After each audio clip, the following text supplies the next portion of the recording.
বাড়িতে গেস্টের জন্য স্পেশাল করে একটি মাছের রেসিপি করলাম, দই কাতলা। প্রথমেই কাতলা মাছটাকে ধুয়ে পরিষ্কার করে নিলাম, দিয়ে এর মধ্যে দিয়ে দিলাম পরিমাণ মতো লবণ, সামান্য হলুদ গুঁড়ো ও 1 চামচের মতো সর্ষে তেল দিয়ে খুব ভালো করে ম্যারিনেট করে 10 মিনিটের জন্য রেখে দেব। আর এপাশে একটি মশলা তৈরি করে নেব।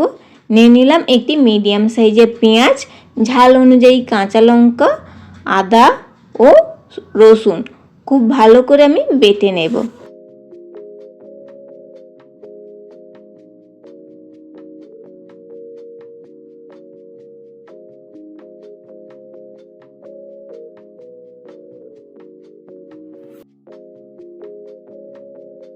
আদা, রসুন, কাঁচা লঙ্কা ও পেঁয়াজ বেটে নেওয়া হয়ে গেলে আমি মশলাটি তুলে নিয়ে ওর মধ্যে দিয়ে দিলাম 2 চামচের মতো পোস্ত ও কাজু দিয়ে খুব ভালো করে বেটে নিলাম। বেটে ওটাকেও আমি পরিষ্কার করে তুলে নেব।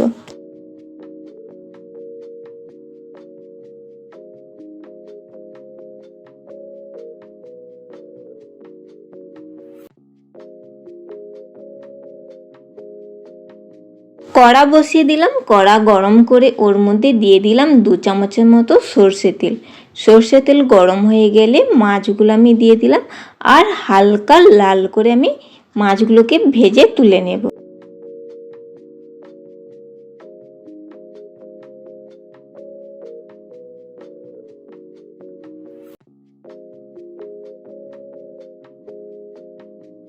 মাছগুলো ভেজে তুলে নেওয়া হয়ে গেলে ওর মধ্যে দিয়ে দিলাম আরও 1 চামচের মতো সর্ষে তেল। সর্ষে তেল গরম হয়ে গেলে দিয়ে দিলাম গোটা গরম মশলা। গোটা গরম মশলা কয়েক সেকেন্ডের জন্য ভেজে নিলাম। ভেজে নেওয়া হয়ে গেলে আদা, রসুন, পেঁয়াজ, কাঁচা লঙ্কা বাটাটা ওর মধ্যে দিয়ে দিলাম আর গ্যাসের আঁচটাকে কমিয়ে খুব ভালো করে আমি কষে নেব। খুব ভালো করে কষে নেওয়া হয়ে গেলে এর মধ্যে দিয়ে দিলাম কাজু, পোস্ত বাটা দিয়ে খুব ভালো করে আমি মশলার সাথে মিশিয়ে নিলাম। দিয়ে এর মধ্যে দিয়ে দিলাম ধনে গুঁড়ো, জিরে গুঁড়ো ও সামান্য জল দিয়ে খুব ভালো করে আমি কষে নেব।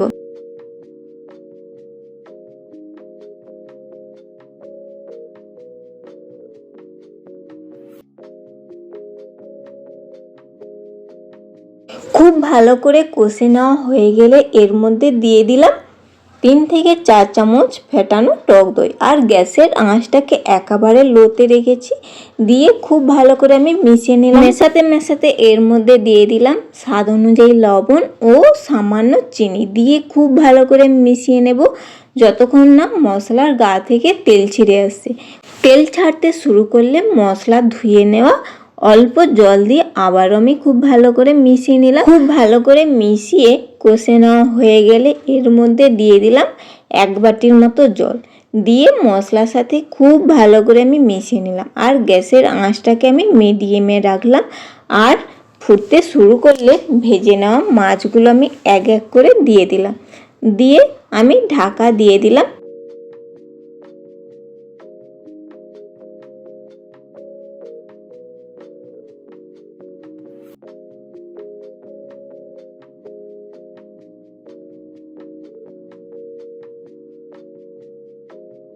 10 মিনিটের পর ঢাকনা খুলে আমি খুব ভালো করে মাছগুলো নাড়াচাড়া করে নিলাম আর নামানোর আগে আমি গরম মশলা গুঁড়ো ও ধনেপাতা কুচি ছড়িয়ে দিলাম। দিয়ে খুব ভালো করে মিশিয়ে আবার আমি রেখে দেব 10 মিনিটের মতো। আরও গ্রেভিটা শুকনো হয়ে আসবে একেবারে গায়ে মাখা। এপাশে আরও কিছু রান্না করে নিয়েছিলাম, বেগুন ভাজা, ডিম ভাজা, আলু পেঁয়াজ কলি ভাজা ও পেঁপে দিয়ে ডাল। এই দিয়ে পরিবেশন করে দিয়েছিলাম।